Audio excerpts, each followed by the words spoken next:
Welcome to academic foundation plus. My name is Amit Mishra और मेरे प्यारे बच्चों, आप सभी का स्वागत है। बच्चों, आज हम जिस टॉपिक को पढ़ने जा रहे हैं ये मैथमेटिक्स का chapter 5th class 10th arithmetic progression है। बच्चों, ये टॉपिक इतना इंपॉर्टेंट है, सिर्फ ये सीबीएसई के लिए नहीं बल्कि ये एनटीएससी, एनडीएससी, यूपीएससी, सीडीएस और इस टाइप के जितने भी एग्जाम्स गवर्नमेंट लेती है उन सभी में ये टॉपिक पूछा जाता है, क्योंकि इसका प्रैक्टिकल यूज है। बच्चों, हम ऐसा क्यों कह रहे हैं इसको हम समझेंगे। इससे पहले एक बात और आपको समझनी है कि बच्चों, इस टॉपिक का आप नोट्स जरूर बनाएं। अगर आप इस टॉपिक का नोट्स नहीं बनाएंगे तो बहुत ही ज्यादा आप चीजें मिस कर जाएंगे। एक सीक्वेंस में ही इस चीजों को हम देखेंगे। बच्चों, इस टॉपिक का प्रैक्टिकल यूज क्या है उसे हम बहुत ठीक से समझते हैं। जैसे कि आप समझ लीजिए कि आपके पास एक कंपनी है, उस कंपनी में लेबर्स हैं, राइट? और लेबर्स हैं तो आपने अगर पहले वाले को 2 रुपए दिए, दूसरे वाले को 4 दिए, तीसरे को 6 दिए, तो इस हिसाब से आप मुझे बताइए कि जो 50वां बंदा होगा, जो 50वां लेबर जो होगा, उसको आप कितने रुपए देंगे? तो बच्चों, ऐसे कैलकुलेट करने में हमें टाइम लगता है। तो ऐसे चीजों को कैलकुलेट करने के लिए हमें इस एपी की जरूरत पड़ती है, अर्थमेटिक प्रोग्रेशन की जरूरत पड़ती है। बच्चों, हमने पैसे तो बांट दिए। मान लेते हैं कि हमारे पास 10 लेबर्स हैं। क्या है? जैसे कि हम मान लेते हैं हमारे पास 10 लेबर हैं, तो फर्स्ट वाले को हमने अगर 2 रुपए दिए, दूसरे वाले को हमने 4 रुपए दिए, तीसरे वाले को हमने 6 रुपए दिए, चौथे वाले को हमने 8 रुपए दिए, 5वें वाले को हमने 10 रुपए दिए। मतलब हम मान लेते हैं हमारे पास सिर्फ 5 लेबर थे। तो बच्चों, आपको बताना है छठे वाले को हम कितना रुपए देंगे। तो आप एग्जैक्टली यहां पर बता रहे हो कि हाँ, आप एक सीक्वेंस देख रहे हो 2, 4, 6, 8, तो आप कह दोगे कि 12। बच्चों, यहां तो आप बता दोगे। अगर मैं यही आपसे कहूं कि 1126 इस लेबर को अगर हमें पैसे देने तो एग्जैक्टली में वो कितना होगा? तो बच्चों, ऐसी चीजों को डील करने के लिए ही हम अर्थमेटिक प्रोग्रेशन पढ़ते हैं। इस अर्थमेटिक प्रोग्रेशन के अंदर में कुछ इंपॉर्टेंट चीजें भी हैं। कुछ इंपॉर्टेंट चीजें किस तरीके से हैं बच्चों, कि जैसे कि आपने ये पेमेंट तो कर दी, जैसे आपने 5 की, ये 5 लोगों की पेमेंट तो की। अब आपको ये बताने कि एग्जैक्टली आपके जेब से पैसे गए कितने। तो आप क्या करोगे? आप इसका सम करना शुरू करोगे कि एग्जैक्टली में इन सभी का सम करें तो एग्जैक्टली में क्या वो वैल्यू आएगी, कितना रुपए आपके जेब से निकला। तो एपी 2 चीजों पे काम करता है।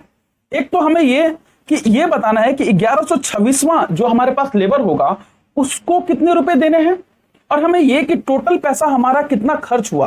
तो इसीलिए एपी को हम 2 तरीके से पढ़ते हैं, एपी ऑफ nth टर्म, और साथ ही जो सेकंड हमारे पास फेस है उसमें हम पढ़ते हैं सम ऑफ एपी। तो इससे हमें यह एग्जैक्टली पता लग जाता है कि कितना पैसा टोटल अमाउंट उस एपी के लिए खत्म हुआ या उस पूरे लेबर को हमने दिया। तो बच्चों, चलिए इस पूरे टॉपिक को स्टार्ट करते हैं। आपको एक नॉर्मल अंडरस्टैंडिंग मिल गई होगी कि इस टॉपिक में हम क्या सीखने वाले हैं। तो चलिए स्टार्ट करते हैं। क्लास स्टार्ट करने से पहले आपको यह समझना होगा कि अर्थमेटिक प्रोग्रेशन एग्जैक्टली चलता है सीक्वेंस से। किससे चलता है? सीक्वेंस से। तो पहली जो टर्म हम सीखने जा रहे हैं दैट्स कॉल्ड सीक्वेंस। क्या बोलेंगे हम इसको? सीक्वेंस। बच्चों, ये सीक्वेंस क्या होता है? Sequence is exactly the arrangement of number in definite order. क्या बोला? Arrangement of numbers. मतलब कहने का सेंस क्या है कि जैसे मैंने कहा 2, 4, 6, 8, 10, 12, नेक्स्ट क्या होगा बच्चों? तो आप क्या कहेंगे कि एक सीक्वेंस को फॉलो हो रहा है। ये क्या है? एक सीक्वेंस है कि 2, 4, 6, 8 इस तरीके से सीक्वेंस बनते जा रहा है। मतलब एक नंबर्स का इस तरीके से अरेंजमेंट किया गया है कि वो एक सीक्वेंस को फॉलो कर रहा है। अगर आप पीछे चले तो एग्जैक्टली में 0 हो जाएगा, और पीछे चले तो -2 हो जाएगा। इट मींस कि एक सीक्वेंस को फॉलो कर रहा है। ये बात तो हमें सीक्वेंस के बारे में पता लगे। दूसरी बात, अगर मैं दूसरा कोई एक और चीज लूं कि 1 का स्क्वायर 1, फिर 2 का स्क्वायर क्या होता है 4, फिर 9, देन 16, फिर 25, देन 36, दैट मींस कि ये भी एक सीक्वेंस फॉलो कर रहा है। किसका कर रहा है? 1 का स्क्वायर, 2 का स्क्वायर, 3 का स्क्वायर, 4 का square. That is also a sequence. पर क्या ये एपी है? हमारे पास क्वेश्चन ये है कि क्या हम इसे अर्थमेटिक प्रोग्रेशन कह सकते हैं? तो बच्चों, हमें एग्जैक्टली में सीखना क्या है कि सीक्वेंस का पार्ट होता है अर्थमेटिक प्रोग्रेशन। एग्जैक्टली में सीक्वेंस का पार्ट होता है। इट मींस कि सीक्वेंस में एपी जैसा एक फॉर्म होता है। सीक्वेंस में बहुत सारे तरीके से होते हैं, जैसे एपी हो गया, जीपी हो गया, एचपी हो गया। जैसे ज्योमेट्रिकल प्रोग्रेशन और हार्मोनिक प्रोग्रेशन और अर्थमेटिक प्रोग्रेशन। एग्जैक्टली में 3-4 टाइप्स के हमारे पास सीक्वेंसेस होते हैं। तो बच्चों एग्जैक्टली में हमें 10th में पढ़ना है अर्थमेटिक प्रोग्रेशन। यहां तक तो आपको समझ में आ गया होगा कि ये सीक्वेंस होता है। नेक्स्ट इसका पार्ट हम ये समझेंगे कि टर्म्स, जैसे हमारे पास ए पार्ट क्लियर हो गया, ये सीक्वेंस होता है। Now the B part is term. बच्चों आपको नोट्स बनाना है अच्छे से। टर्म एग्जैक्टली क्या होता है? उस सीक्वेंस के अंदर में जो नंबर एक के साथ आते जाते हैं, कंटिन्यूअस नंबर्स आते हैं, उसको हम टर्म बोलते हैं। जैसे अगर मैं कहूं कि ये, अगर हम इसे कहें कि ये पहला टर्म है, पहला टर्म हमारे पास क्या है -2, दूसरा क्या है 0, तीसरा क्या है, थर्ड टर्म हमारे पास क्या है 2, fourth term is 4, fifth term is 6। अगर मैं कहूं कि सातवां टर्म बताइए तो आप क्या कहेंगे 1 2 3 4 5 6 7, मतलब सातवां टर्म इस सीरीज में, इस सीक्वेंस में क्या है 10। तो बच्चों टर्म इज एग्जैक्टली क्या कहते हैं कि various number occurring in a sequence, right. तो अब हम इसे ये समझेंगे कि टर्म को एग्जैक्टली हम n से डिनोट करेंगे इस पूरे चैप्टर में कि ये टर्म है।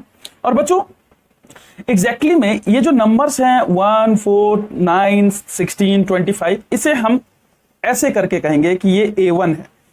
A1 टर्म क्या है? फर्स्ट टर्म है, that is called first term, right.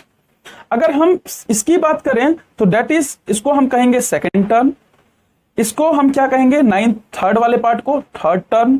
तो इसी तरीके से सो ऑन ये चलता जाएगा। बच्चों ये लास्ट में सिर्फ 36 बच गया। क्या बच गया हमारे पास लास्ट में? 36। तो बच्चों ये जो 36 है that is called an, means क्योंकि आपने फर्स्ट टर्म इसे माना, ये सेकंड हो गया A2, ये थर्ड हो गया A3, तो लास्ट वाला टर्म जो होगा वो an होगा। an it means nth term. क्या बोलेंगे इसको हम बच्चों? nth term. इससे हमारा ये चीजें तो क्लियर हो गई कि एक टर्म होता है जिसे हम n बोलते हैं, और nth टर्म, ये लास्ट वाला टर्म आपको दिख रहा है, इसी को हम जनरल भी बोलते हैं। ये जनरल AP भी कहलाता है, जनरल सीक्वेंस भी। अभी तो हम इसे जनरल सीक्वेंस बोलेंगे क्योंकि अभी हम AP नहीं देख रहे हैं, अभी हम सीक्वेंस को देख रहे हैं। बच्चों देखिए, आप अगर रियलिटी में कॉन्सेप्ट्स को समझना चाहते हैं तो आप एक तरीके से ही चीजों को सीखेंगे। अगर मैं डायरेक्ट आपको AP पढ़ा दूं तो आपको कुछ भी समझ नहीं आएगा, और इनकेस आप समझ भी गए तो आपका कॉन्सेप्ट अधूरा रह जाएगा। इसीलिए हम एक एक पार्ट समझते हुए चलेंगे। तो बच्चों हमने ये 2 बातें तो यहां से सीख ली। अब चलिए आगे चलते। तो इसी बात को अगर हम और अच्छे से समझे तो हम इसे ऐसे समझ सकते हैं कि अगर मान लेते हैं दैट इज 2, इसे हमने क्या माना 2 4 6 8 10, तो हमारे पास ये 5 टर्म है। तो हम इसको क्या कहेंगे A1, इसे हम क्या कहेंगे A2, इसे हम क्या कहेंगे A3, इसे क्या कहेंगे A4, इसे क्या कहेंगे हम A5। और अगर ये चलता ही जाएगा तो मान लेते हैं कि लास्ट वाला कुछ आगे चलकर कहीं पर ये 56 आता है। तो बच्चों ये जो लास्ट वाला टर्म है दैट इज कॉल्ड an, मतलब nth टर्म। ये सभी के सभी टर्म कहलाएंगे। क्या कहलाएंगे? ये टर्म कहलाएंगे। और ये वाला जो पार्ट होगा that is called nth term. ये बात भी हमें क्लियर हो गई। बच्चों nth टर्म ही बोल सकते हैं इसको, और इसी को हम जनरल टर्म भी बोल सकते हैं। मैंने वापस आपको बता दिया दैट इज जनरल टर्म। अब ये हमारे पास फर्स्ट टर्म है that is called first term, ये पहला टर्म है तो इसे हम कहेंगे first term. Now the second one is second term, right. तो सो ऑन, इस तरीके से ये चलता जाएगा। टर्म को हम n कहेंगे, ये बात आप याद रखना। टर्म को हम n कहते हैं और इसको हम nth टर्म कहते हैं। बस हमें इतनी ही बातें इसमें सीखनी है। बच्चों जो सीक्वेंस होता है वो किस तरीके से हो सकता है? तो बच्चों सीक्वेंस हम इस चैप्टर के अंदर में 3 तरीके के सीक्वेंस देखेंगे। एक तो हम देखेंगे ऑड सीक्वेंस। क्या देखेंगे हम? ऑड सीक्वेंस का जो nth टर्म होता है उसको हम कहते हैं, क्या बोलेंगे उसको हम? 2n-1। बच्चों इसे ध्यान से समझना आप। सेकंड जो हमारे पास इवन सीक्वेंस होता है, क्या होता है? Even sequence, that is called 2n। अभी मैं आपको बताऊंगा कि एग्जैक्टली मैं ये बता क्या रहा हूं। और जो तीसरा हमारे पास नेचुरल नंबर का जो सीक्वेंस होता है, नेचुरल नंबर का, that is called n square. बच्चों ये जो हमारे पास सीक्वेंस का ये टर्म्स ये हमारे पास एक nth टर्म दिया हुआ है। इससे हम ये बता सकते हैं कि ये सीरीज किस तरीके से बनी होगी। अगर हमारे पास ऑड सीक्वेंस दिया होगा तो हम समझ जाएंगे 2n-1 से ये समझ जाएंगे कि ये एक ऑड सीक्वेंस है। कैसे समझेंगे? लेट्स, यहां आप देखिए, एग्जैक्टली में अगर आपको ये तीनों टर्म दिए हो, क्या क्या दिया हुआ है, odd, even and natural, right. Odd का क्या है 2n-1, इट मींस कि अगर मैं n की जगह 1 डालूं, मतलब 2n-1 में हम ऐसा कहें कि n जो है हमारे पास क्या है, एक तरीके का टर्म है, राइट। और मैं कह रहा हूं कि n की जगह आप 1 डालिए।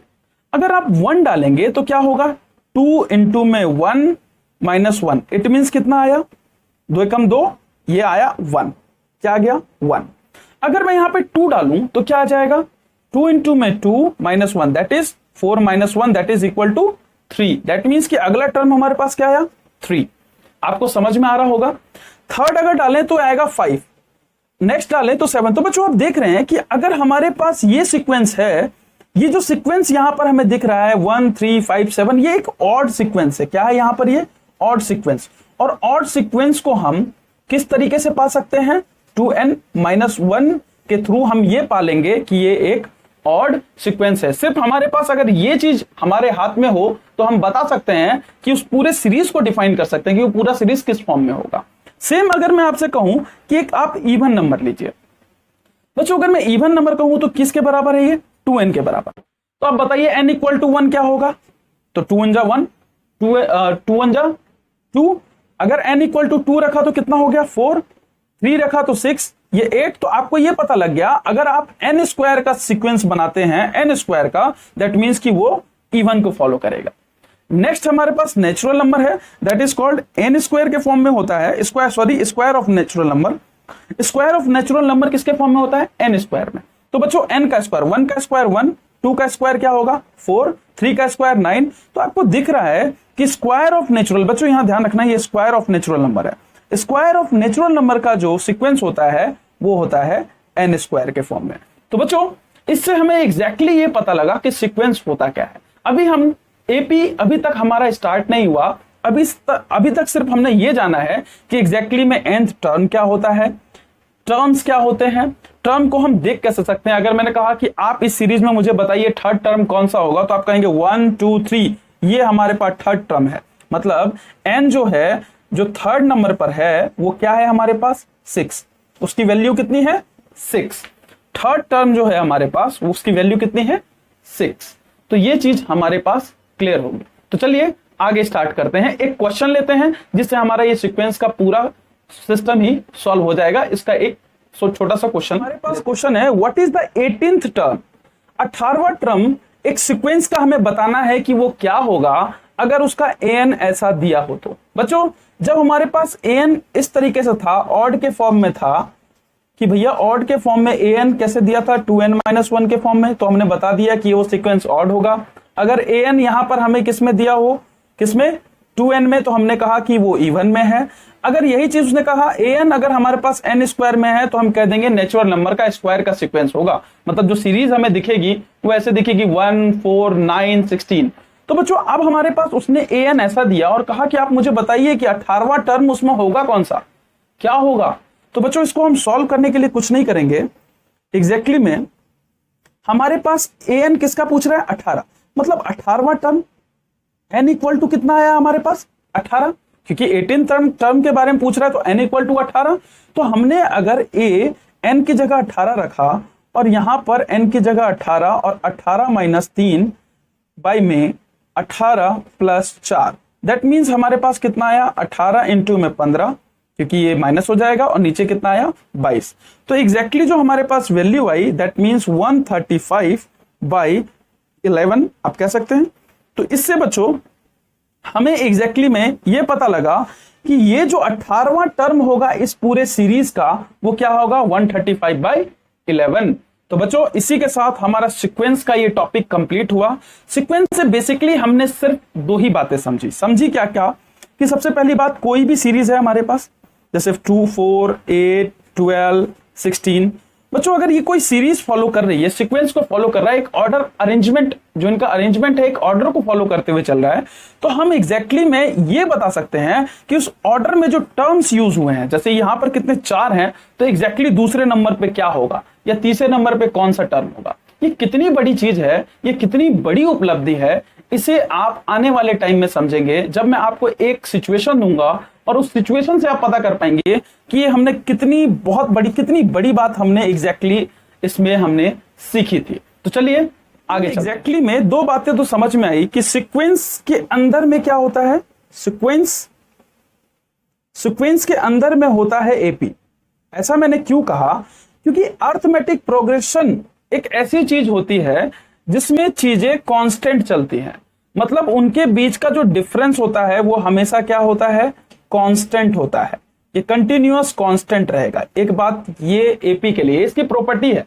कांस्टेंट रहने का सेंस क्या है कि अगर मैं कहता हूं एक सीक्वेंस लेते हैं 2 4 6 8 10, बच्चों इसमें अगर हम देखें तो इनके बीच की जो दूरी है वो कितने की है, 2 की। यहां से कितने की है, 2 की, फिर 2 की। तो ये जो 2 है यहां पर अगला भी कितने का होगा डिफरेंस, 2 का ही डिफरेंस होगा। मतलब ये वाला जो टर्म भी होगा वो कितना होगा, 12, क्योंकि इनका कॉमन डिफरेंस, जो इन दोनों का कॉमन डिफरेंस आ रहा है वो कांस्टेंट है, वो कितना है, 2। ये एपी का पहला सिम्टम्स है, इसको हम सिम्टम्स बोले या इसको प्रॉपर्टी सिम्टम्स बायोलॉजी में यूज करेंगे। देयर इज, हम इसे ये कहेंगे कि ये इसकी पहली प्रॉपर्टी है कि एपी का, जो एपी को पहचानना है तो सबसे पहले चीजें कांस्टेंट होनी चाहिए, मतलब सीरीज उसमें कांस्टेंट होनी चाहिए, उनका कॉमन डिफरेंस। कांस्टेंट का कहने का सेंस है common difference, right, DIFFERENC, right. Common difference क्या होना चाहिए, कांस्टेंट होना चाहिए। कितना यहां पर 2 जो है हमेशा कांस्टेंट रहेगा। लेकिन बच्चों अगर मैं इसी सीरीज को, इसी सीक्वेंस को अगर दूसरे तरीके से कहूं, अगर मैं स्क्वायर लेता हूं, मान लीजिए 1 का स्क्वायर 1, 2 का स्क्वायर 4, फिर नेक्स्ट 9 16 25 36 49, बच्चों इसमें आप देखेंगे एग्जैक्टली में ये भी एक सीक्वेंस है, क्योंकि ये भी एक ऑर्डर को फॉलो करते जा रहा है। अगर मैं यहां पर कॉमन डिफरेंस देखूं तो कितना है बच्चों, 1 से 4 तक पहुंचने में उसको 3 लगा, टोटल 3 का डिफरेंस है। यहां पर कितने का डिफरेंस है, तो 5 का डिफरेंस है। यहां पर कितने का है, 7 का। तो बच्चों एक बात हमें क्लियर समझ में आ गई कि इसमें कोई भी डिफरेंस कांस्टेंट नहीं है। अगर डिफरेंस कांस्टेंट नहीं है इट मींस कि ये वाला जो सीरीज है उसे हम एपी नहीं कहेंगे। इट मींस हमें यह समझ में आया कि सीक्वेंस के अंदर का पार्ट होता है एपी, ना कि हर जितने भी सीरीज होते हैं, जितने भी सीक्वेंस होता है वो एपी होता है। एपी होने के लिए, उसको अरिथमेटिक प्रोग्रेशन होने के लिए उसका कॉमन डिफरेंस हमेशा कांस्टेंट होगा। यहां पर कांस्टेंट है 2 2 2, बट यहां कांस्टेंट नहीं है, 3 के बाद 5 हो जा रहा है, जबकि यहां भी 3 ही होना चाहिए था। यहां भी 3, यहां भी 3, आगे भी 3, कॉन्टिन्यूअस 3 होना चाहिए था। इसी के साथ हमने एपी का पहला प्रॉपर्टी समझ लिया। तो चलिए अब हम आगे चलते हैं। इसी पार्ट में बच्चों आप ऐसे देखिए कि जैसे इस सीक्वेंस को हमने ये कवर कर लिया, अब यहां से हम एपी के बारे में एग्जैक्टली पढ़ना शुरू कर देंगे। बच्चों अगर मैं सिर्फ सिंपल तरीके से ही चलेंगे, अगर मैं कर रहा हूं 3, नेक्स्ट 6, उसके बाद 9, फिर 12, तो बच्चों इसमें मैं देख रहा हूं कि इसका जो कॉमन डिफरेंस है, कॉमन डिफरेंस इसका मतलब क्या कि ये सेकंड टर्म है, ये फर्स्ट टर्म है, ये A1 फर्स्ट टर्म है। मतलब मैं कहूं अगर मुझे सेकंड टर्म अगर मुझे पाना है तो मैं एग्जैक्टली क्या कहूंगा कि भैया आप A में अगर आपने D प्लस कर दिया, A1 में D प्लस कर दिया तो आपको सेकंड टर्म मिल जाएगा, मतलब A2 मिल जाएगा। आप करके देखिए, पहला टर्म क्या है 3 प्लस कॉमन डिफरेंस इनके बीच में कितने का है 3 का। आप खुद देखिए कि टर्म हमारे पास क्या मिल गया 6 मिल गया, सेकंड टर्म क्या मिल गया हमें 6। तो बच्चों एक ये पार्ट हमें समझ में आया। अगर मैं कहूंगा कि आप मुझे फोर्थ पार्ट बताइए क्या होगा, A4 क्या होगा, तो आप क्या कहेंगे कि आपको कुछ नहीं करना। A4 निकालने के लिए आप कहेंगे कि आप A3 में अगर आपने उसका कॉमन डिफरेंस जोड़ दिया तो आपको A4 मिल जाएगा। तो आप कहेंगे A3 आपके पास कितना है, A3 आपके पास 9 है प्लस कॉमन डिफरेंस कितना है 3, तो डेट मींस एग्जैक्टली में कितनी वैल्यू आ गई 12। तो बच्चों इससे हमने ये सीखा कि कॉमन डिफरेंस D यहां पर भी है, कॉमन डिफरेंस यहां पर भी है। कॉमन डिफरेंस यहां पर कितनी इसकी वैल्यू आ रही है A2 minus A1, right. Common difference क्या है A2 माइनस A1। यहां पर क्या है common difference A4 minus A3। बच्चों कॉमन डिफरेंस तो सेम है, फिर ये ऐसा क्यों हो रहा है कि A2 माइनस A1 है, यहां A4 माइनस A3 है। बच्चों इसे ऐसे समझिए कि कॉमन डिफरेंस एग्जैक्टली में होता है आगे के टर्म माइनस फर्स्ट टर्म, मतलब second term minus first term. Exactly में हम कॉमन डिफरेंस को इसीलिए ऐसे सीखते हैं कि सेकंड टर्म में से जो भी सेकंड टर्म होगा, उसमें से फर्स्ट टर्म को माइनस करना है। मतलब अगर ये वाला इसे माना मैंने, इसी ये फर्स्ट टर्म है, तो इसमें से अगर ये माइनस करेंगे तो बताएंगे कि ये 3 होगा। मतलब 12 माइनस 9, तो कॉमन डिफरेंस कितना आ गया? 3 आ गया। तो बच्चों इससे हमने एग्जैक्टली में कॉमन डिफरेंस को समझ लिया। तो अब हम आगे चलते हैं और इसकी एक सीरीज को हम देखते हैं, सीरीज किस तरीके से फॉलो होती है। बच्चों सीरीज की बात करूं तो एग्जैक्टली में अगर हमारे पास A1 है तो A1 एग्जैक्टली क्या होगा? आप खुद बताओ। अगर A1 है तो एग्जैक्टली क्या होगा? A के बराबर ही होगा, मतलब फर्स्ट टर्म तो फर्स्ट के ही बराबर है।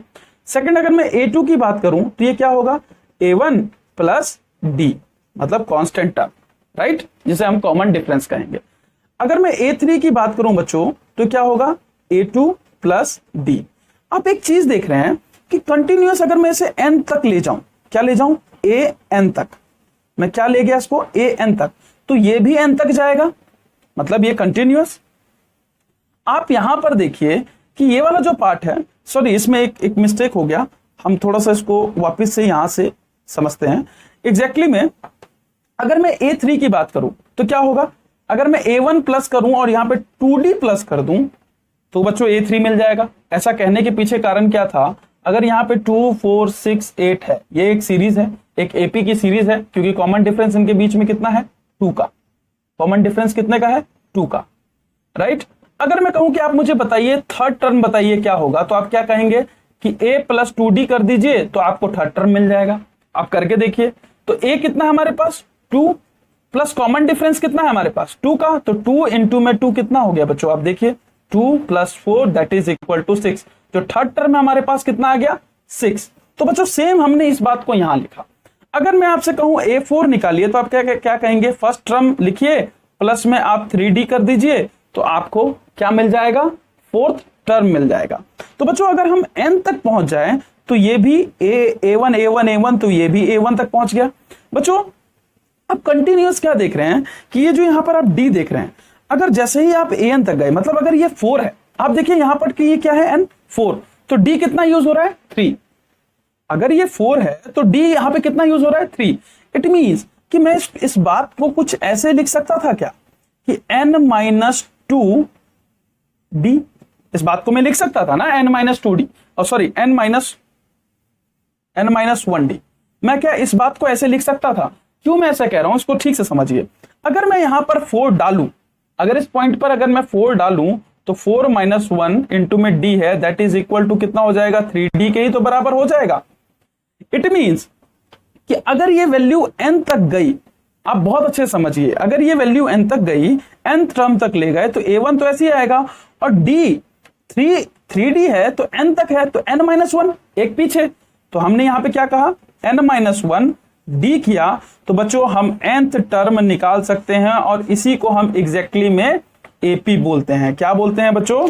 इसी बात को हम AP बोलते हैं। n term an is equal to A plus n-1D, यही एग्जैक्टली फॉर्मूला बनता है। कैसे फॉर्मूला बना हमने इस बात को जान लिया। बच्चों ये पार्ट जैसा ही ओवर होता है तो चलिए इसके हम कुछ और चीजों को देख लेते हैं, देन आगे बढ़ते हैं। कुछ और चीजों का कहने का सेंस क्या है कि सबसे पहली बात कि हमारे पास जो जनरल टर्म होता है, nth टर्म होता है AP का, nth term, right, nth term जो होता है वो एग्जैक्टली क्या होता है? an is equal to A plus n-1D। अभी हमने चेक किया इसको। तो यहां पे an होता है, इसको बोलते हैं nth टर्म, या इसको हम जनरल टर्म भी बोलते हैं। क्या बोलते हैं हम इसको? General term, right. Next A जो होता है इसको हम बोलते हैं फर्स्ट टर्म।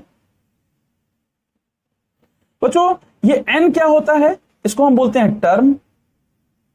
और D क्या होता है? इसको बोलते हैं हम कॉमन डिफरेंस। क्या बोलते हैं इसको बच्चों?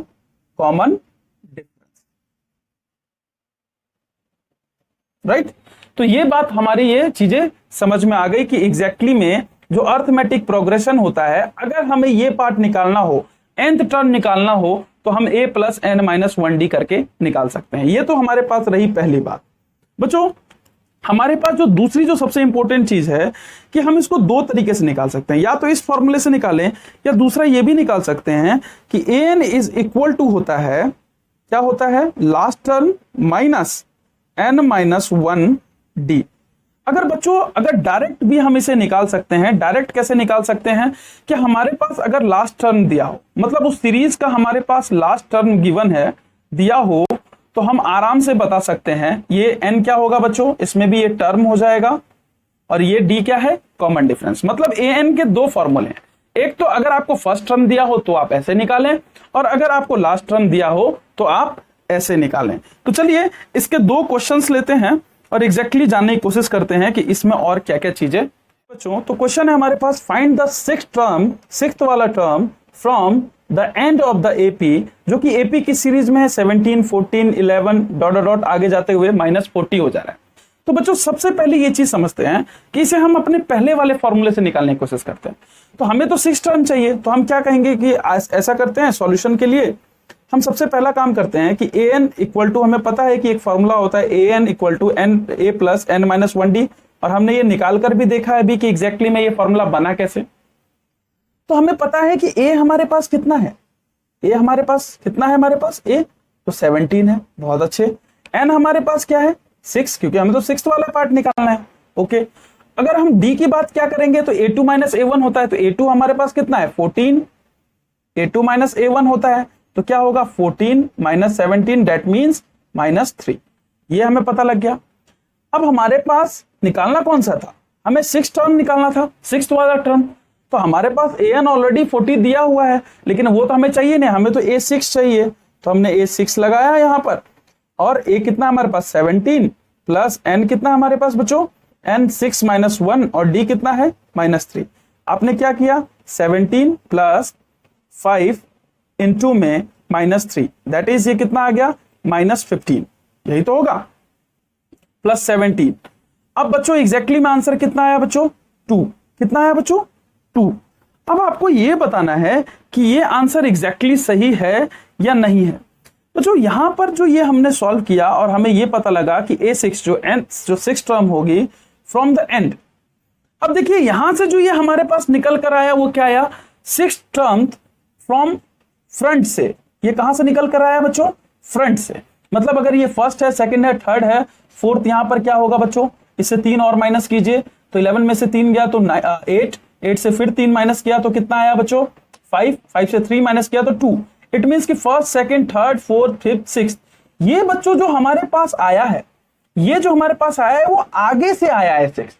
लेकिन क्वेश्चन में एग्जैक्टली पूछा गया था कि आपको 6 टर्म बताना है पीछे से, फ्रॉम द एंड। मतलब ये 40 है, 40 से पहले वाला, ये पहला 40, फिर इससे पहले क्या था, इससे पहले क्या था, इससे पहले क्या था, इससे पहले क्या था, तो एग्जैक्टली में छठे नंबर पे क्या था, ये हमें निकालना था। तो क्या हम इस फॉर्मूले से निकाल सकते हैं, इस फॉर्मूले से हम नहीं निकाल सकते। ये फॉर्मूला सिर्फ हमें ये बता सकता है कि आगे वाले टर्म फ्रंट से निकालने के लिए ये फॉर्मूला एप्रोप्रिएट है, पर इसे हम लास्ट से नहीं निकाल सकते।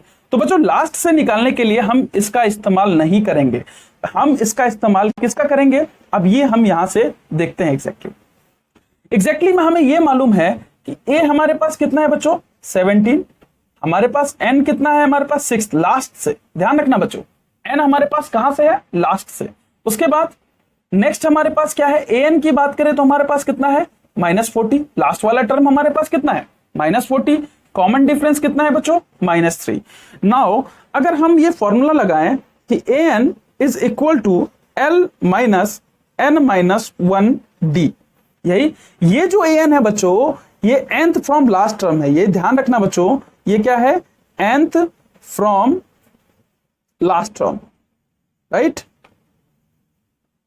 ओके, तो अब ये an हमारे पास कितना दे रखा है, 6, ये हमें निकालना था। लास्ट टर्म हमारे पास कितनी थी, -40, माइनस n कितना है हमारे पास, 6 माइनस 1, और d कितना है बच्चों, -3। अब यहां से एग्जैक्टली आंसर आया -40 माइनस ये कितना हो गया, 5 हो गया, 5 इंटू में 3 तो -15, दैट मीन्स कि ये प्लस का आ गया, +15, ये -40, that means the answer is -25। मतलब लास्ट से अगर हम इस सीरीज को देखें तो छठे नंबर पे क्या आएगा, -25। मतलब कहने का सेंस है अगर ये -40 है तो इसके बाद नेक्स्ट क्या होगा, इससे पीछे 37, नेक्स्ट क्या होगा, क्योंकि 3 कम होता जा रहा है, तो कितना हो गया 34, फिर 31, फिर नेक्स्ट 28, फिर 25 माइनस का 25। बच्चों 1 2 3 4 5 6 ये लास्ट से है, हमें ये समझना है कि ये वैल्यू लास्ट से आई है, तो लास्ट को निकालने के लिए ये फॉर्मूला एप्रोप्रिएट है। तो आप समझ गए कि दोनों फॉर्मूला का कब हम यूज करते हैं और कब हम यूज नहीं करते हैं। तो बच्चों चलिए अब हम आगे चलते हैं और इसमें दो बातें और इंपॉर्टेंट चीजें हम सीखते हैं। बच्चों एकदम आपको नोट्स बनाते हुए चलना है, बहुत इंपॉर्टेंट टॉपिक है और बहुत अंडरस्टैंडिंग वे में मैं आपको समझाते हुए चल रहा हूं।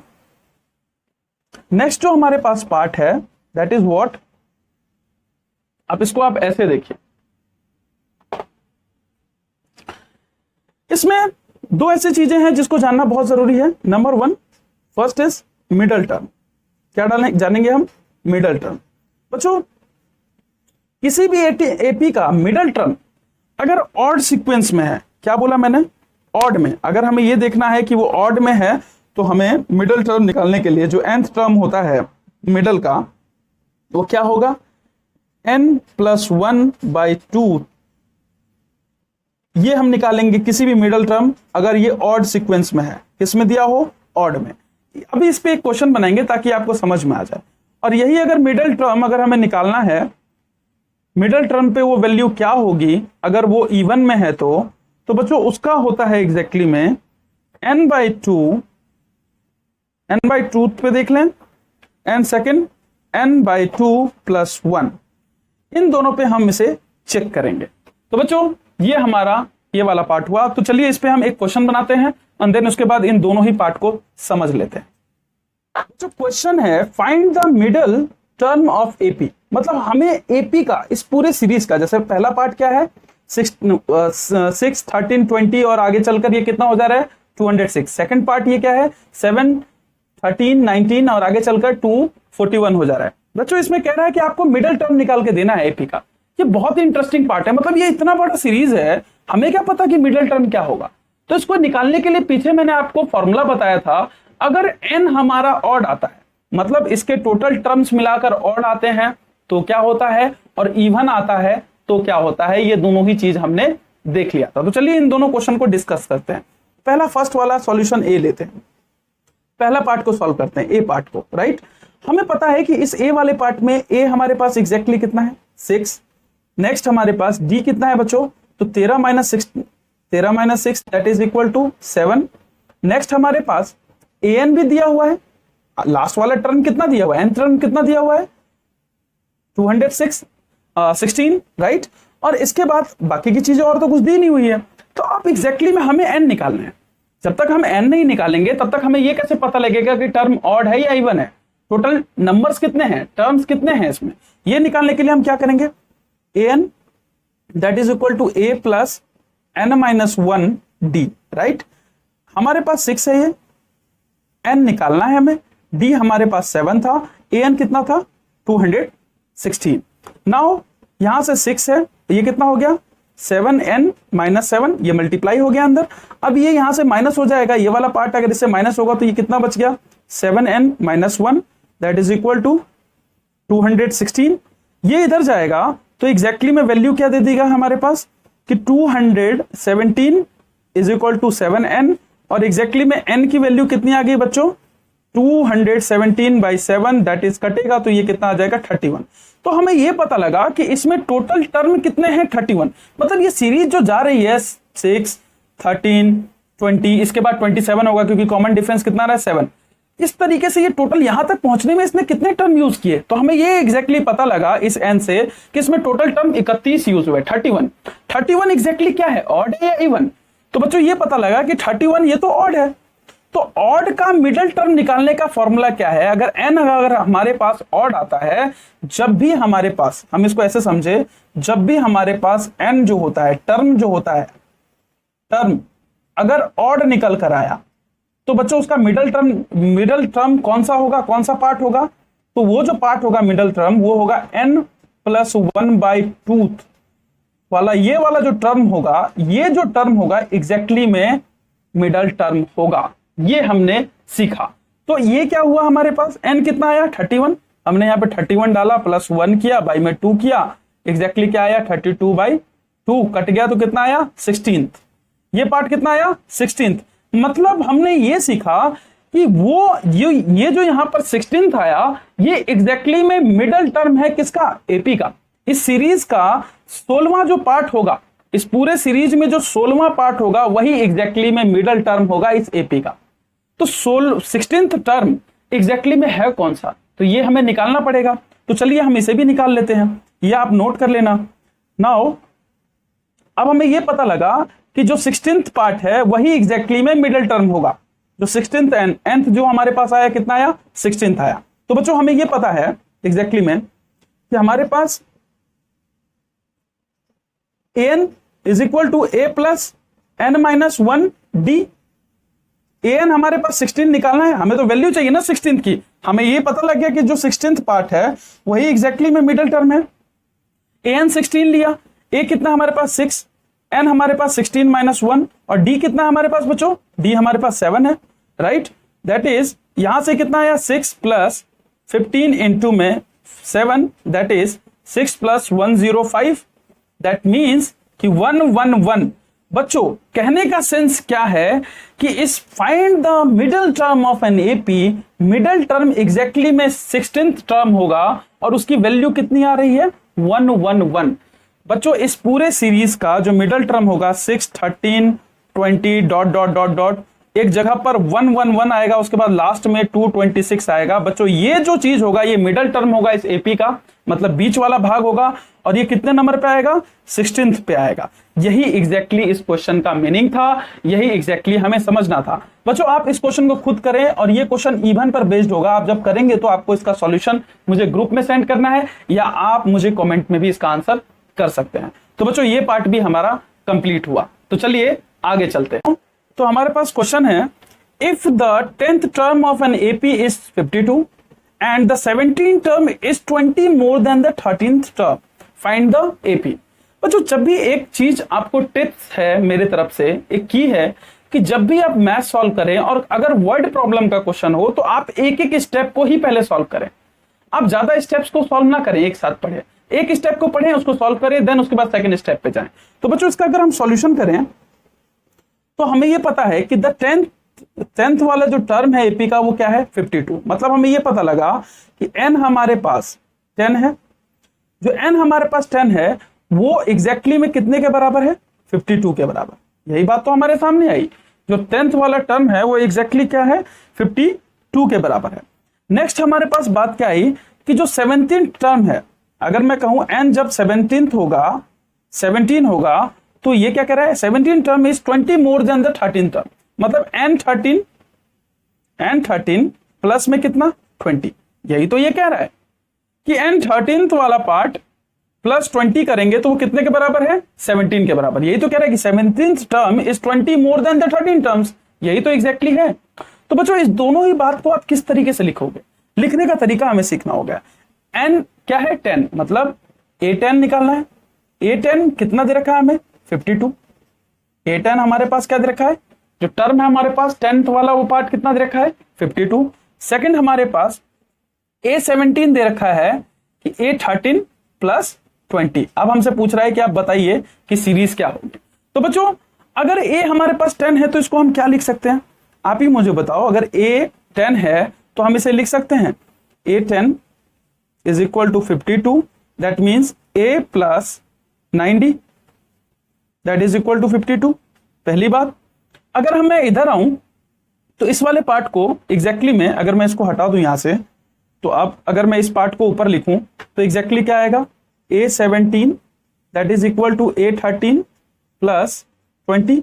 a17 को मैं एग्जैक्टली क्या लिख सकता हूं, a plus 16d। ये तो हम सब भी सीख चुके हैं। ऐसा ही a13 को लिख सकते हैं a plus 12d और प्लस 20। यही तो दो इक्वेशन आएगा, पहला इक्वेशन ये है और दूसरा इक्वेशन, सेकंड इक्वेशन ये है। तो इस पार्ट को यहां से हम हटा देते हैं ताकि हम इसे समझ पाए। तो यहां पर a10 की जगह हमने क्या लिखा, a plus 9d that is equal to 52। तो ये हमारे पास एक पार्ट था और इसको हम सॉल्व करेंगे। बच्चों जब मैं इस पार्ट को सॉल्व करूंगा एग्जैक्टली में यहां पर लिख लेते हैं a plus 9d that is equal to what, 52। बच्चों अगर मैं इसको सॉल्व करूं तो क्या होगा, अब यहां से dd को एक तरफ कर लेते हैं, a यहां से हटा देते हैं। तो आप यहां देखिए कि ए से ए तो कट गया, अगर ये इधर जाएगा तो कट जाएगा, ये पार्ट इधर आया तो कितना आया 4d, 16 में से 12d माइनस होगा तो 4d इक्वल टू 20, और d की वैल्यू कितनी आ गई बच्चों, d की वैल्यू आ गई 5। बच्चों ये जो 5 आई अगर मैं इसमें डाल दूं तो a हमें मिल जाएगा।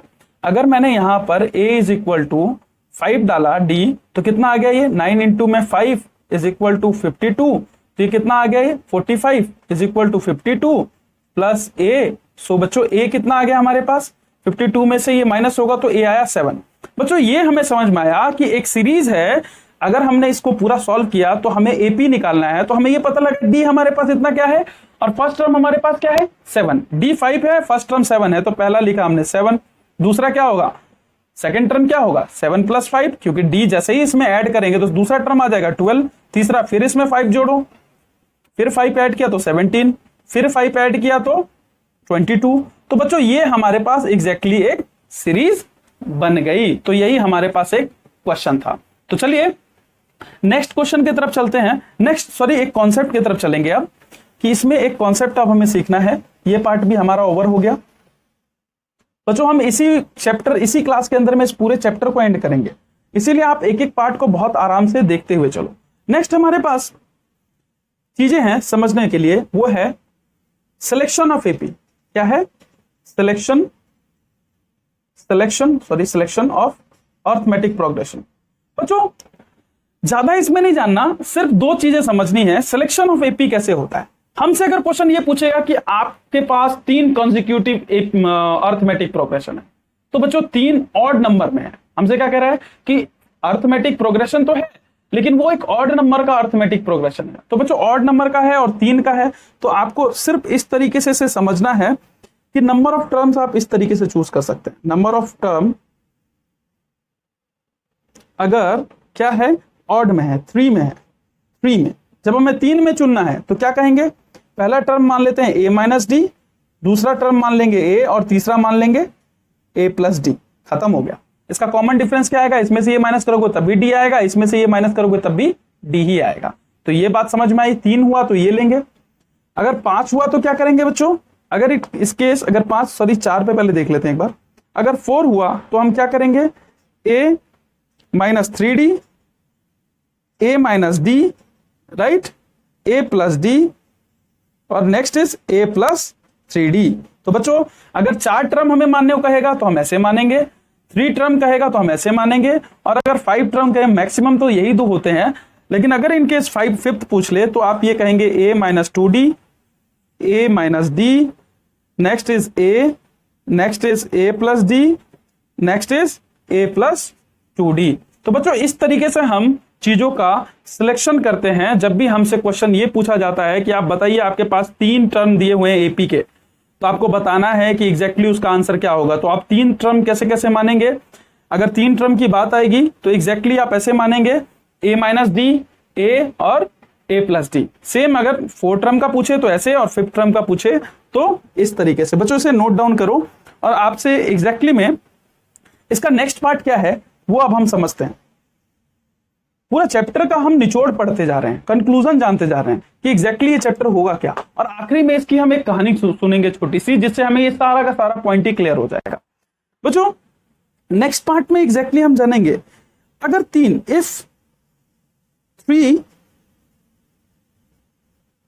नंबर्स, ये नंबर्स हैं are a b c in order of AP, in order of AP, right, अगर है तो क्या होता है बच्चों, अगर ये तीनों के तीनों एपी में है, मतलब ए बी सी, तो बच्चों हुआ क्या, अगर मैं इसका कॉमन डिफरेंस निकालूं डी, तो क्या होगा, बी माइनस ए ही तो होगा, बी माइनस ए कॉमन डिफरेंस। सेम अगर दूसरा चलूं, दूसरा भी ऐसे भी निकाल सकते हैं कि सी माइनस बी भी तो हो सकता है कॉमन डिफरेंस, मतलब ये भी सही है और ये भी सही है। इट मींस कि ये दोनों एक दूसरे के बराबर हैं, मतलब हम ये कह सकते हैं कि b minus a is equal to c minus b. That means कि अगर b इस तरफ अगर हम इसको ले आए तो क्या आएगा, 2b equal to c plus a. It means हमें ये समझ में आया, ये जो हमारे पास चीज है वो एग्जैक्टली में क्या है, कोई भी सीक्वेंस एपी में तभी हो सकता है जब 2b plus is equal to c plus d ये हो, मतलब ये एक मिडल टर्म निकाला जा सकता है इससे। कहने का सेंस क्या है कि अगर मैं कह रहा हूं 2 4 6 8 10, ये हमारे पास एक एपी है क्योंकि कॉमन डिफरेंस बार बार क्या है 2 ही है। अगर मुझे ये निकालना है तो मैं क्या कहूंगा, ये प्लस ये first plus third term by 2, that is हमारे पास ये मिडल टर्म आ जाएगा। हम किसी भी एपी का मिडल टर्म ऐसे निकाल सकते हैं कि first plus last, first plus third by में 2। इट मींस क्या, अगर मुझे ये चाहिए तो मैं क्या करूंगा 10 प्लस 6 बाई 2। आप करके देखिए क्या आएगा 16 by 2, that means equal to 8। अगर मैं कहूं कि मुझे ये चाहिए, ये वाला टर्म चाहिए, तो ये प्लस ये मतलब 2 plus 6 by 2 that is equal to 4। आप करके देखिए तो 8 बाई 2 हो गया तो 4 आ गया। इट मींस कि मिडल टर्म किसी भी एपी का क्या होता है, b is equal to a plus c by 2।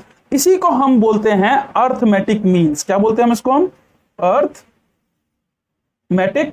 आप स्पेलिंग देख लेना, मैटिक मीन, अर्थमेटिक मीन इसी को कहा जाता है am। और am एग्जैक्टली क्या होता है, b is equal to what, c plus a by 2। मतलब किसी भी चीज का, इस एपी का ये एक तरीके का एवरेज है।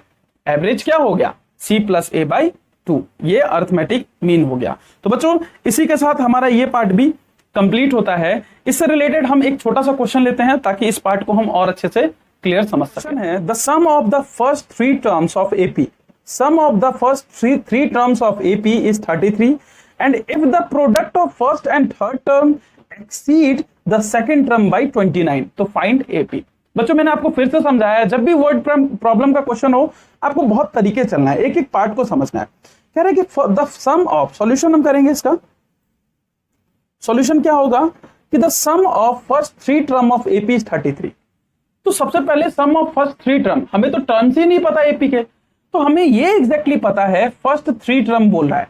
तो जब भी 3 टर्म है तो 3 टर्म कौन कौन से हम ले सकते हैं। जब 3 टर्म की बात होती है तो सिलेक्शन हमारा किस तरीके से होता है, a माइनस डी, पहला टर्म ये मान सकते हैं, दूसरा a और तीसरा क्या कह सकते हैं a प्लस डी। तो बच्चों ये हमारे पास 3 टर्म हो गए एपी के, राइट। अब कह रहा है sum of first 3 term of AP is 33, मतलब तीनों टर्म का अगर हम सम करें तो वो कितने के बराबर है 33। तो हम ये कर लेते हैं। ऐसा करने से हमें क्या मिलेगा कि a minus D plus a plus a plus D बराबर कितना है बच्चों 33। अब यहां से देखो ये d से d यहां कट गया, एग्जैक्टली क्या आया 3a इक्वल टू में 33 और a कितना आया 11। तो हमें यह पता लग गया जो पहला टर्म है हमारे पास क्या है 11 है। तो चलिए इस बात का तो हमारे पास क्लियर समझ में आ गया। अब हमारे पास सेकंड क्या कह रहा है, if the product of first and third term, मतलब पहले वाले टर्म का प्रोडक्ट करो, फर्स्ट टर्म का प्रोडक्ट इनटू में थर्ड टर्म का प्रोडक्ट इज इक्वल टू, क्या कह रहा है, if the product of first and third term exceed the second term, मतलब ये बड़ा है कितने 29 से, ये सेकंड टर्म से बड़ा है। तो मतलब सेकंड टर्म में जब तक आप 29 ऐड नहीं करोगे ये कभी भी इसके बराबर नहीं होगा। एग्जैक्टली मैं ये बात ये कहना चाह रहा है। अब हम इसको सॉल्व करने की कोशिश करते हैं। तो ये पार्ट तो हमने नोट कर लिया, इस पार्ट को हम हटा लेते हैं। अब हमें पता है कि फर्स्ट एंड थर्ड टर्म का प्रोडक्ट करना है। तो फर्स्ट टर्म ये हमारे पास, थर्ड टर्म ये है। हमने क्या किया a minus D, right, a plus d is equal to second term plus 29। मतलब अब हमारे पास ये जो सेकेंड टर्म है वो क्या है a है, इसमें सेकेंड टर्म हमारे पास a है प्लस 29। अब हम इसे सॉल्व करेंगे तो a plus d, a minus d, आपको पता है a plus b, a minus b क्या होता है, a square minus b square, आपको खुद मालूम है। पर अगर आप इसको अब हम सॉल्व करेंगे यहां से तो क्या हो गया यहां पर a square minus d square, ये फॉर्मूला भी होता है, is equal to a plus 29, right. अब यहां से क्या आया, ये a जो हमारे पास ऑलरेडी गिवन है, a कितना गिवन था, अभी हमने पीछे देखा था, a हमें हमारे पास निकल के कितना आया था 11 आया था।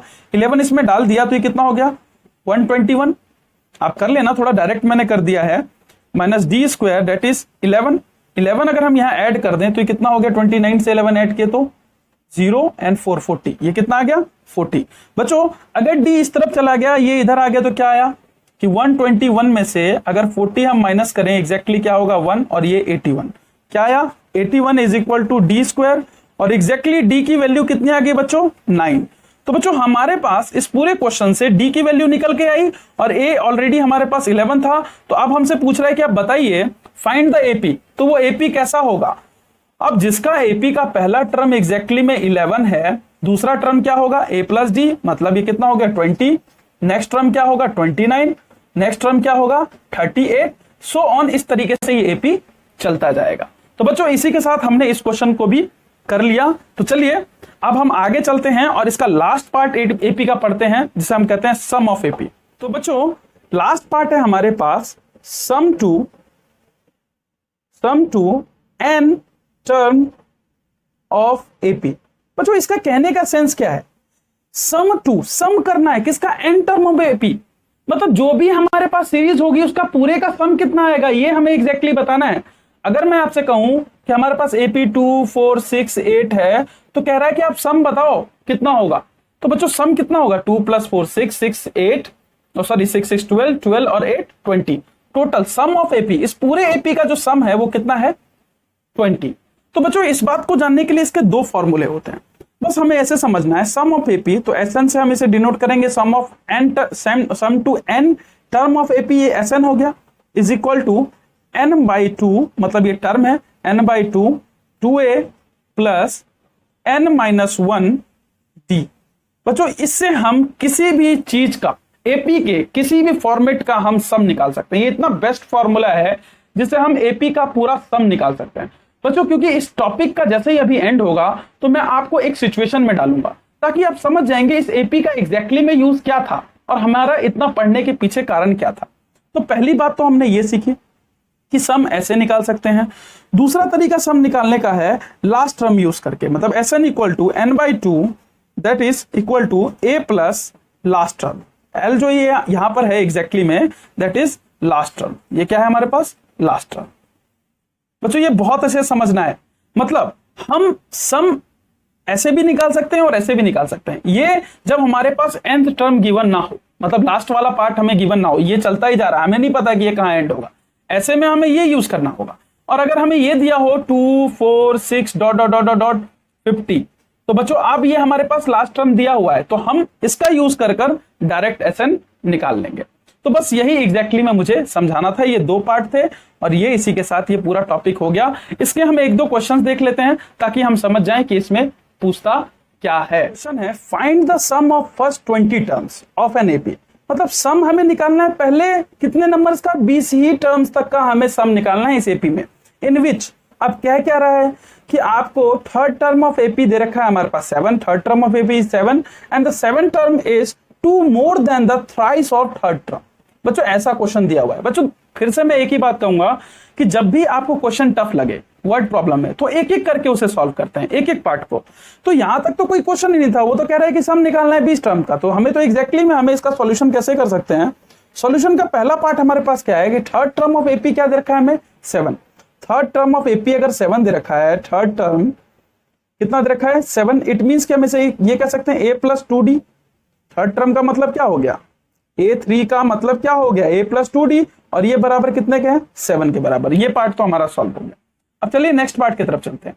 कह रहा है कि 7 टर्म मतलब a7, 7 टर्म इज 2 more, मतलब 2 ज्यादा, मतलब 2 ज्यादा तो 2 प्लस कर दो, 2 ज्यादा है 2 + 2 more than the thrice of third term, मतलब थ्राइस 3 गुना किसके?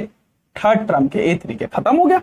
यही तो वो कह रहा है कि a7 is 2 more than the thrice of third term. यही एग्जैक्टली वो कहना चाह रहा है। बस कहानी खत्म। अब हम इसको सॉल्व कैसे करेंगे? इस पार्ट को मैं क्या लिख सकता हूं कि a + 6d is equal to 2 + 3a + 2d। यही तो हम लिख सकते हैं इसको। अब बच्चों हम a और d एग्जैक्टली में निकाल लेंगे। हमारे पास दो इक्वेशन है, पहला इक्वेशन ये, दूसरा इक्वेशन ये। अब इसको हम सॉल्व करते हैं। तो अब हमें ये मालूम है कि पहले a + 6d तो हम ऐसे ही रखें, ये 2 है प्लस 3a, ये इनटू हो गया प्लस 6d। यही तो एग्जैक्टली हमारे पास अभी तक आया है। नेक्स्ट पार्ट में हम क्या करेंगे? 6d से 6d कैंसिल हो गया क्योंकि माइनस हो जाएगा इधर आने से। अब ये क्या आया? ये 3 अगर इधर आया तो एग्जैक्टली में जैसे ही इधर आया तो ये माइनस का हो गया, a - 3a that is equal to 2। तो a कितना आया बच्चों? -2a इक्वल टू 2, और a की वैल्यू एग्जैक्टली कितनी आई? -1। तो बच्चों यहां से हमें a तो मिल गया। अब नेक्स्ट पार्ट में चलते हैं, d निकालना है हमें। तो a तो हमारे पास कितना है बच्चों? यहाँ पे -1 + 2d that is equal to 7, तो बच्चों अगर ये इधर जाएगा तो कितना हो जाएगा 8, और d इक्वल टू बच्चों कितना आया 8/2 डेट इज इक्वल टू 4। तो बच्चों यहां से हमने ये समझा कि हमने इतने पार्ट से सिर्फ ये निकाला कि a हमारे पास कितना है -1, d हमारे पास कितना है 4। अभी हमारा काम बाकी है। इस क्वेश्चन में एग्जैक्टली पूछ रहा है सम ऑफ फर्स्ट 20 टर्म्स। तो बच्चों सम निकालने का जो एग्जैक्टली हमारे पास फॉर्मूला है वो हम यूज करेंगे। तो आप इसे नोट डाउन कीजिए एंड देन थोड़ा पॉज कर आप इसे नोट डाउन कर लेना एंड देन उसके बाद हम आगे चलते हैं इसमें। तो अब हमारे पास एग्जैक्टली में जो वैल्यू है वो किस तरीके से है इसको अब हम देखते हैं।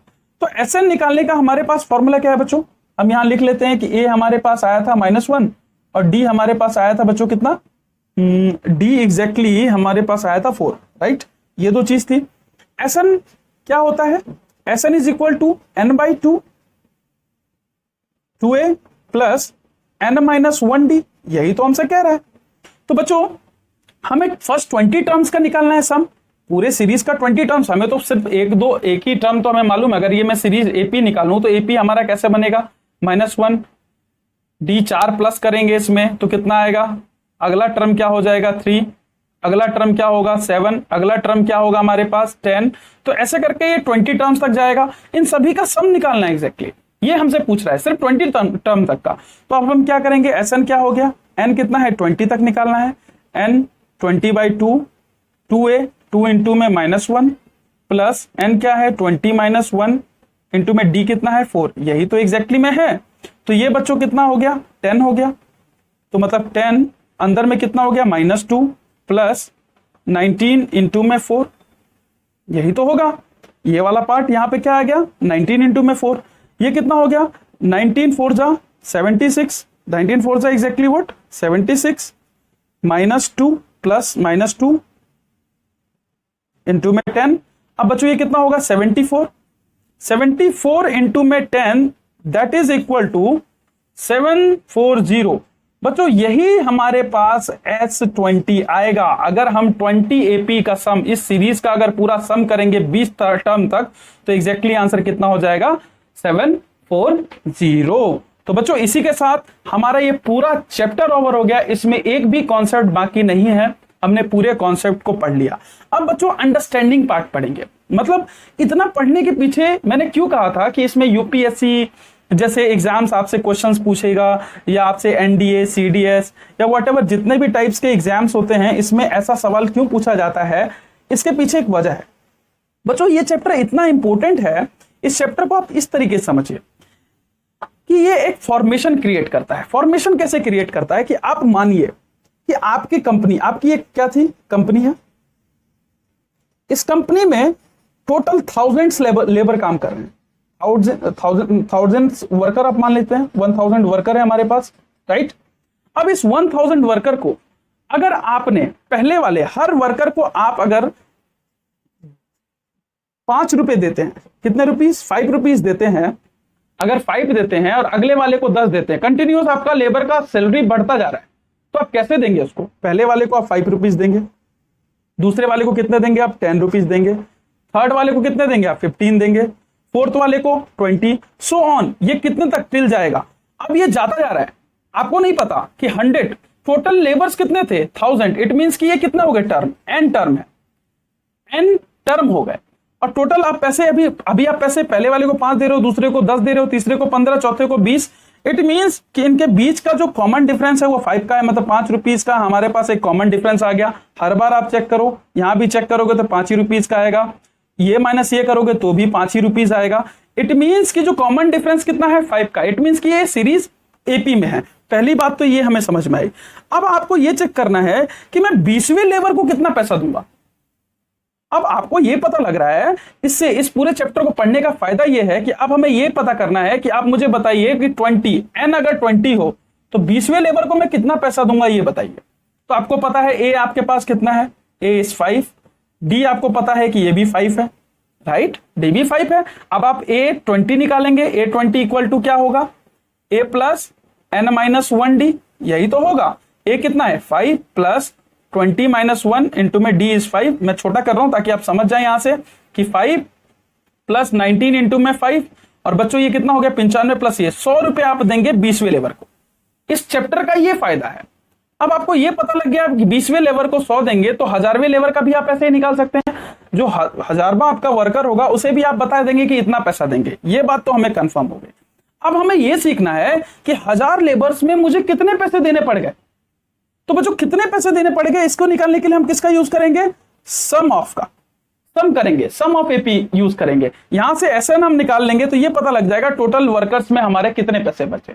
ये भी हो गया। अगर मुझे ये पता करना है कि पूरे इस 1000 वर्कर में जो मिडल वाला है वर्कर है उसको कितने पैसे गए, तो आप निकाल सकते हैं टोटल टर्म। पहले आप टोटल टर्म निकालेंगे, अगर ऑड आएगा तो n+1/2 इस तरीके से आप nth टर्म निकालेंगे। उसका ये पता कर लेंगे कि वो टर्म कौन सा है जिसको पैसे मिलने वाले हैं, कितने पैसे मिलने वाले हैं मिडल वाले को। फिर वो जो आएगा उसको आप an से यूज करके आप उसका मिडल टर्म निकाल लोगे। इट मींस कहने का सेंस क्या है कि ये कितना लॉजिकल चैप्टर था जिसको हमें इस तरीके से समझना था, तभी हमें इस चैप्टर का काम आता है। क्योंकि कंपनीज में इसी तरीके से सैलरी डिस्ट्रीब्यूट होती हैं, और सैलरी जो डिस्ट्रीब्यूट होती हैं वो कभी एपी के फॉर्म में हो सकती है, जीपी के फॉर्म में हो सकती है, हार्मोनिक फॉर्म में हो सकती है। तो ये तीनों ही आगे आने वाले टॉपिक्स में जब आप 11th-12th में जाएंगे तो ये टॉपिक आपके लिए बहुत इंपॉर्टेंट हो जाएगा। इसीलिए आपको ये टॉपिक यहाँ पर बहुत अंडरस्टैंडिंग वे में समझाया गया है। तो बच्चों आज के लिए इतना ही, धन्यवाद। और बच्चों ग्रुप के अंदर में आज आप इस टॉपिक को कंप्लीट करें। कल आपको इससे रिलेटेड कुछ क्वेश्चंस मिलेंगे जिसको आप सॉल्व करेंगे तो आपका कॉन्सेप्ट और अच्छे से क्लियर हो जाएगा। और जो भी प्रॉब्लम होगी आप मुझसे पूछ सकते हैं, पर अभी फिलहाल के लिए मैं कोई भी डाउट सॉल्व नहीं करूंगा। ऑलरेडी मैं मेरा सब कुछ मैंने आपको मेंशन कर दिया है। बट आपको क्वेश्चंस दिए जाएंगे, आप उसका सॉल्यूशन रखें। जिस टाइम मेरे पास टाइम होगा मैं उसे चेक कर आपको बता दूंगा कि इसका आंसर एग्जैक्टली क्या होगा। तो बच्चों आज के लिए इतना ही, धन्यवाद and have a nice day.